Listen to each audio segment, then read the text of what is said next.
ये आध्यात्मिक परिवेश और आध्यात्मिक आम मानक से पहुंचीचु ये केवल प्रभुंर आशीर्वाद और प्रभुंर जो छत्रछाया आम समस्ते बंचीचु ताको केवल थैंक यू करने आसलु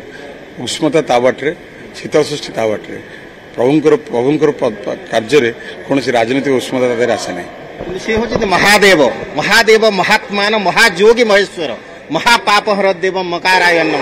से महादेव पुणी बह हम लोकतंत्र भी गोटे बड़ चली पर्व लोकतंत्र पर्व हूँ गणतंत्र ये हूँ निर्वाचन एवं ये महापर्व गोटे शीतल षष्ठी भी आसूँ आज आप मंदिर में बम बराड़ बालुकेश्वर गणपर्व जोटा सम्बलपुर प्रभुंर जो शीतल षष्ठी विवाह कराए माँ पार्वती तार गोटे अनन्य अनुभूति और से अनन्य परंपरा तेणुक से अनन्य परंपरार तार जो भाव सहित राजनीतिक जो अच्छी उष्मता तार से संपर्क नहीं राजनीतिक उष्मता